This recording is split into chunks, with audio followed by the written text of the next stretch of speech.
السلام عليكم ورحمة الله وبركاته. ازيكم عاملين ايه؟ النهاردة هتكلم في موضوع بصراحة عملت ليه اكتر من تجربة، اللي هو ان انا اوفر، عايزة يكون عندي صابون غسل الصحون اللي احنا بنجيبه على طول، بس مش كل مثلا اسبوع او التاني هشتري ازازة بمبلغ وقدره. ففكرت فكرة، انا بحب استخدم صابون صلايت قوي في غسل الحلل الالومنيوم والستانلس، وهو بيلمع الحلل كويس، وكمان في الهدوم لو في بقعة وركزتي عليها ودعكتي شوية تلاقيها بتطلع معاكي بتبقى حلوة قوي. فكرت فكرة بصراحة، عملت كذا تجربة لحد ما ظبطت معايا. طبعا فشلوا، مش ما رميتهمش، يعني استخدمتهم في تنظيف الحمام وكده، بس ما كانوش فاشلين قوي. الفشل كان بس في القوام. ف وكل ان شاء الله كنت بجرب حاجه بسيطه يعني عشان ما ابوظ. انا بجيب عندي الصابونه اللي هي الصنلايت دي، اخدت تقريبا حوالي اقل من نصها زي ما انتوا شايفين كده، وعملت بيها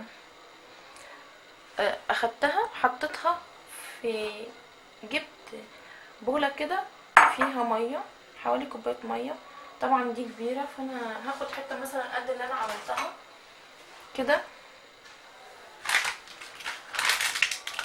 كانت حتة بالظبط قد كده. في التجارب اللي كنت بعملها كنت ببشر الصابون، بصراحة لما كنت ببشره ما كانش بيدوب قوي، فانا حطيتها زي ما هي وسبتها. يعني مثلا عملتها الصبح وجيت بالليل لقيتها دابت وفرشت كده في المية. فبقلب بقى ازاي، مش بقلب تقليب عادي، بقلب بالراحة خالص كده واسيبها لتاني يوم. تاني يوم بقى بصحى الصبح بلاقيها ان هي شربت كل المية وبقت جامدة. فبزود لها تاني حوالي كوباية او نص كوباية من المية، واقلب من يعني مثلا في اليوم مرة او مرتين بس، تقليب بالراحة علشان ما يطلعش الرغوة بتاعت الصابون. لان الرغوة هي اللي بتخليه يعني خلاص فقد رغوته، فلما اجي اغسل بيه مش هيعمل رغوة او ما بيبقاش بجودة عالية يعني. فيعني ايه، ده في اول يوم. تاني يوم بصراحة خدت حوالي 3 ايام علشان تطلع معايا بالشكل اللي انا عاوزاه. طبعا بيبقى فيه كتل مش ما دابتش قوي، فبروح جبت بولة تانية وعديت الخليط. كل مرة بقى بلاقيه جمد ومسك في نفسه، بزود مية لحد ما يبقى عندي خلاص بقى سايح وما عادش بيشرب مية، يعني دابت كليا وبقت سايحة زي الصابون العادي اللي احنا بنغسل بيه. بس هو بقى الفرق في اللون طبعا. الريحة، هو ريحة صابون صلايت كويسة يعني مش وحشة. لو عايزة تزودي ريحة ممكن تزودي شوية فانيليا، شوية زيت برتقال، شوية زيت ليمون، زي ما انت عايزة. بس انا بصراحة يعني ما زودتش. المشكلة بقى يعني هي مش مشكلة بالنسبة لي خالص. لو هنيجي نتكلم عن التوفير اللي احنا هنوفره فهي مش مشكلة خالص على الاطلاق. بيبقى ده بعد ما سبته طبعا 3 ايام، لان مش هنقدر نقعد 3 ايام في الفيديو. ده بعد 3 ايام يعني شرب كل المية. مش كان هو بيبقى لزج شوية كده، بس ده طبعا كان فيه كتل، فانا عديته من المصفى لحد ما بقى معايا بالشكل ده. اسفة. فعشان بس اشيل اللزوجة، تشيل دي على جنب، هشيل اللزوجة. بدوب بحوالي معلقتين دقيق كبار في شوية مية وبحطهم عليه. ما تستغربوش من الدقيق. الدقيق على فكرة يا جماعة بيشيل، مثلا لو انت بتغسلي بيه بيشيل الروايح. لو مكان اكلين سمك فراخ لحمة بيشيل الروايح اللي هي زي ما بيقولوا زهمة او زفرة، بيشيل الزفارة. وكمان معاكي بقى الصابون بينضف يعني. واساسا الصابون اللي هو القطع بيدخل في تصنيعه بنسبة حوالي 50% مع البوتاص الدقيق، اللي هو زي صابون القطع اللي بيبقى بيجي سايب مش مغلف. ممكن تستخدميه برضو في الوصفات دي. انا كنت بستخدمه في الوصفات اللي قبل كده، بس قلت عشان احصل على جودة عالية فاستخدمت السانلايت، لان هو بصراحة بيرضي جميع الاذواق. فهدوب الدقيق بالراحة زي ما انتوا شايفين كده. بصراحة الفكرة حلوة قوي، وانا لما جربته عجبني جدا. بينضف كويس، ريحة حلوة، فيه كل المميزات. انا ممكن اتغاضى عن الزوجة اللي انا بشوفها طالما هو بينزل معايا من الازازة بشكل كويس خلاص. لو هنبص على التوفير خلاص مش شرط ان احنا ندق مثلا في اللون او اللزوجة او كده. انا عايزة طبعا اوزع الدقيق بتاعي كويس بالراحة، بقلب بالراحة، مش اضرب جامد بحيث يطلع رغوي، لا. تمام.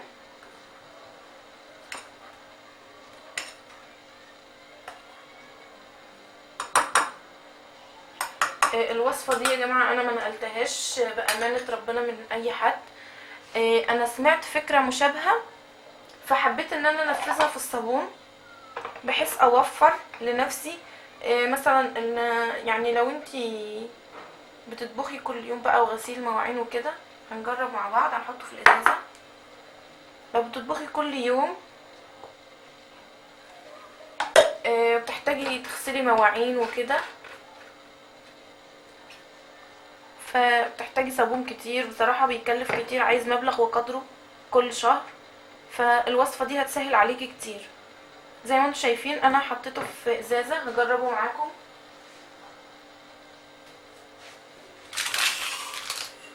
دي ليفة المطبخ العادية وحبة مية، والليفة فاضية مفيش فيها اي صابون. هنزل الصابون بتاعي وهبله كده بالمية.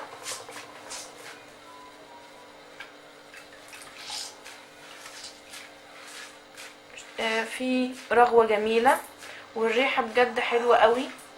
رغوة كل ما تغطي هتطلع رغوة. والجودة يا جماعة اهم حاجة بصراحة، جودته حلوة جدا. يعني مش اي حاجة والسلام بصراحة والله، مش هنكدب على بعض. ادي رغوة، بينضف كويس جدا، ريحة حلوة مش بطالة. عايزة تزودي ريحة زي ما قلنا زودي، عايزة تزودي لون كمان ممكن تزودي لون. وعندك في الازازة يعني لو هنيجي نبص مثلا حوالي تلت الصابونة دي احنا بنشتريها تقريبا ب2 جنيه او 2.5. تلت الصابونة عمل لي حوالي ازازة كاملة. اللي انا بشتريها مثلا النوع النظيف بيكون حوالي ب7 جنيه 6 جنيه في الحدود دي. فهتوفري كتير يعني شوفي التوفير وكمان الجودة حلوة. ممكن تستخدميه كمان في الحمام، شوية منه مع حبة كلور تغسلي بلاط الحمام تحفة. وكمان تواليت. وكمان لو في بقعة في هدوم او حاجة ركزيه عليها وادعكيه كويس او تسيبيه شوية وادعكيه تقريبا حلو، عشان نوفر كمان في المساحيق اللي هي بتاعة البقع. لا داعي لذكر الاسماء طبعا عشان ما نبقاش بنشكك فيهم. هم فعاليتهم حلوة جدا، بس عشان نتكلم عن التوفير بنحاول نصنع حاجات زي دي. لو فكرتي عجبتكم ياريت تعملوا لي سبسكرايب للقناة. وان شاء الله في كمان فكرة هعملها لكم، ان احنا نعمل صابون غسل الايد وكده بريحة حلوة ومرطب للايد.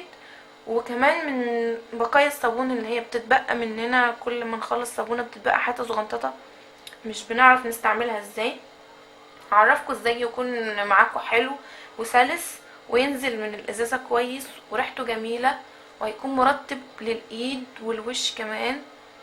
ومش كده وبس، هنستخدمه في حاجات تانية تجميلية حلوة قوي، عشان تتعودي انك ما ترميش اي حاجة، لان انت اشتريتيها زي ما اشتريتيها بفلوس مينفعش ان انت ترميها علشان توفري. هقول تاني متنسوش تعملوا سبسكرايب. دي فكرتي، ادعموني، اعملوا لي لايك وشير للقناة. السلام عليكم.